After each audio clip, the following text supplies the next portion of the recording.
All right, let's dive right in, shall we? If you've ever been part of a project that started to feel, well, a bit chaotic, then this one's for you.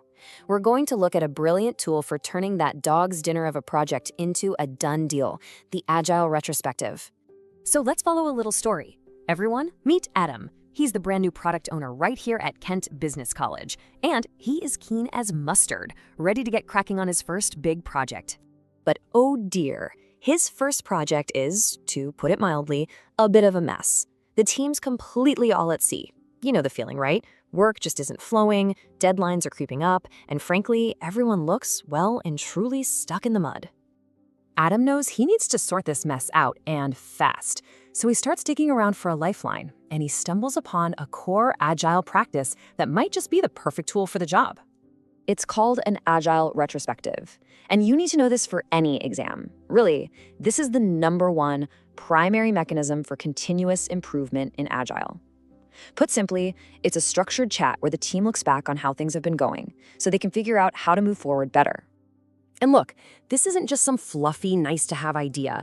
This quote here is from the original Agile Manifesto. It's baked right into the DNA of the whole thing. It's all about taking a regular pit stop as a team to tune up the engine, you know? Okay, so the idea's solid, but for poor old Adam, the really pressing question is, when on earth do you actually hold one of these things? Well, in the world of Scrum, one of the big Agile frameworks, you hold a retrospective at the end of every single work cycle, or sprint. But honestly, it's also the perfect tool for exactly the situation Adam's in, when a team just hits a wall. You can use it after any release, at any major milestone. It's a really versatile bit of kit.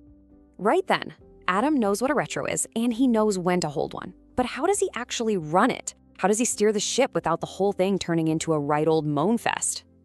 Now, this is absolutely crucial. A retrospective is not for pointing fingers. It is not a blame game.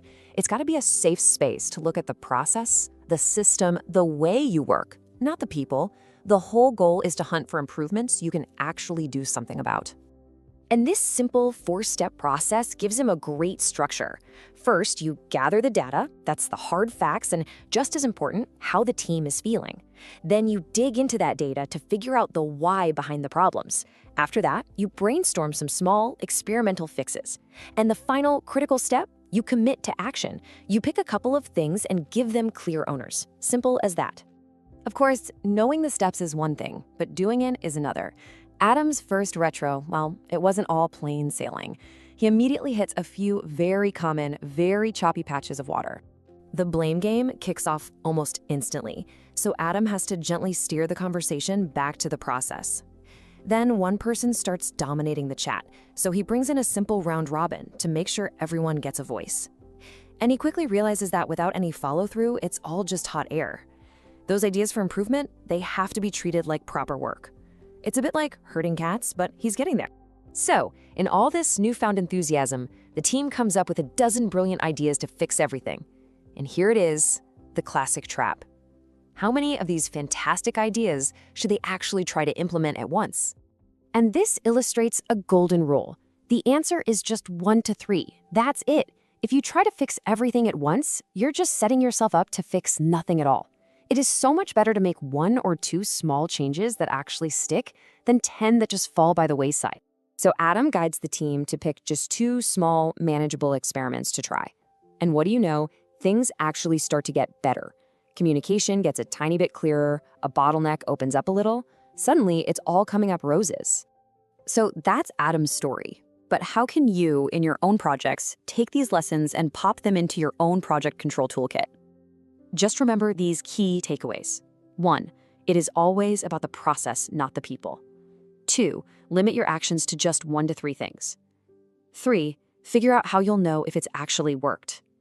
4, create that safe space. That usually means managers don't attend, so the team can speak freely. And finally, number 5, mix it up. Vary the format so it doesn't get stale and boring. So I'll leave you with this thought. Don't try to boil the ocean.